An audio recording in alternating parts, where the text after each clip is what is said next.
भोपाल, वो शहर जहां गोमांस के मुद्दे पर आग सड़क पर सुलग रही थी, आज वही आग नगर निगम के सदन में भी देखने को मिली है। स्लॉटर हाउस में गोमांस मिलने का मामला फाइलों की धूल में दबने का विषय नहीं है। आज यह मुद्दा सत्ता के ड्राइंग रूम से निकलकर सीधे कटघरे में खड़ा हुआ है और जवाबदेही का इंतजार कर रहा है। कहा जाता है कि जब चोर की दाढ़ी में तिनका होता है तो वह खुद ही हंगामा मचाने लगता है, और आज सदन में भी वही हंगामा दिखा। पर क्या हंगामे के बीच ये साफ नहीं होना चाहिए कि कसाई खाने में गायों का कत्ल हुआ तो कैसे हुआ और इसकी भनक नगर निगम को क्यों नहीं थी? नमस्कार, मैं आदर्श और आप देख रहे हैं दा लपेटा।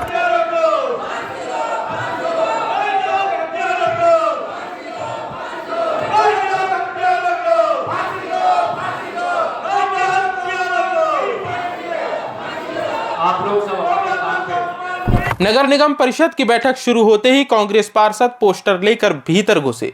महापौर और एमआईसी से इस्तीफा मांगा गया, नारे लगे, कुर्सियां खिसकी और कार्यवाही कई बार रोकनी पड़ी।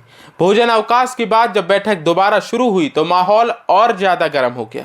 कांग्रेस पार्षदों ने कहा कि राजधानी में गौमांस कटता रहा और जिम्मेदार आंख मूंद कर बैठे रहे। इसके बाद विपक्ष ने सदन में वॉकआउट कर दिया, साफ संदेश दिया कि यह खेल बंद होना चाहिए। लेकिन यह कहना भी अधूरा सच होगा कि सत्तापक्ष पूरी तरह बेखबर था। बीजेपी के भीतर भी असहजता साफ दिखी। एक पार्षद जैकेट पर कागज चस्पा कर गौमांस का विरोध करने लगे और दिखाने लगे। वरिष्ठ पार्षदों ने भी आपत्ति उठाई है। हालात ऐसे बने कि अपनों ने ही आईना दिखा दिया। यह वही स्थिति होती है जब घर की दीवारों की दरारें गवाही देने लगती हैं। इसी बीच नगर निगम अध्यक्ष का बयान आया, स्लॉटर हाउस हटना चाहिए। यह बयान उतना ही बेतुका है और आग में घी डालने जैसा है, क्योंकि सवाल स्लॉटर हाउस के अस्तित्व का नहीं है, उसके भीतर पनप रहे अपराध का है। अगर स्लॉटर हाउस ही समस्या है तो कानून उसे अनुमति क्यों दे रहा है? असली सवाल यह है कि नियमों की चौखट के भीतर रहकर भी कानून को कैसे नंगा किया गया है। सदन के भीतर हंगामा था तो सदन के बाहर सड़कें गर्म थी, हिंदू संगठन प्रदर्शन कर रहा था, नारे लग रहे थे, गौमाता के हत्यारों को फांसी दो। आस्था सड़कों पर थी, व्यवस्था फाइलें पलटने में लगी रही और कहते हैं कि देर आई दुरुस्त आई, लेकिन यहाँ देर सिर्फ अपराधियों को राहत देती रही।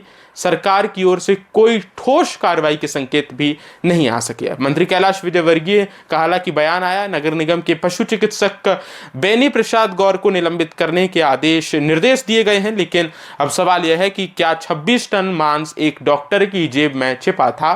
क्या रोज 100 से 150 पशु एक आदमी की आंखों के सामने कटते रहे, या फिर वही पुरानी कहानी और ऊंट के मुंह में जीरा डालकर मामला ठंडा करने की कोशिश?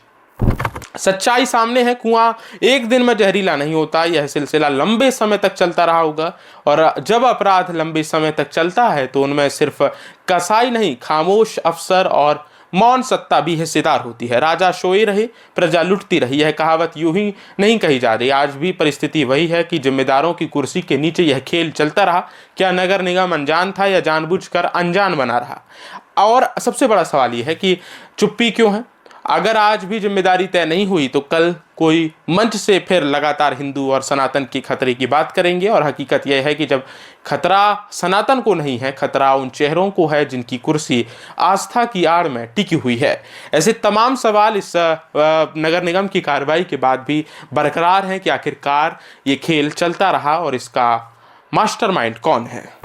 स्लॉटर हाउस आता है, वो मेरी वार्ड के अंदर आता है, तो मेरा भी ये कहना है कि 2 साल से स्लॉटर हाउस का निर्माण हुआ। 2 साल में अब तक इसके खिलाफ कोई जांच क्यों नहीं की गई, क्यों कोई निर्णय नहीं लिया गया, और इस मुद्दे को परिषद में पास किए बिना कैसे पारित कर दिया गया। इससे पहले भी 2 बार ये मुद्दा आया लेकिन इसको स्टे मिल गया, लेकिन अब बिना परिषद के इसको आपने पारित कर दिया। इस नोट शीट के आधार पर आप देखिए जिसमें 20 सालों का उन्होंने निर्माण कार्य आरंभ करने का सूचित किया है,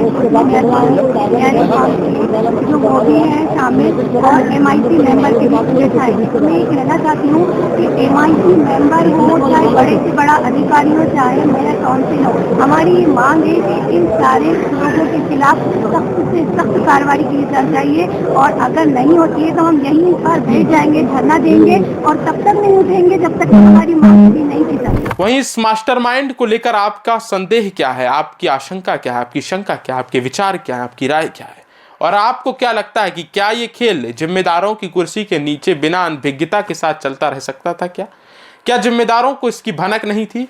आपके विचार क्या है, आपकी राय क्या है, जरूर साझा करें।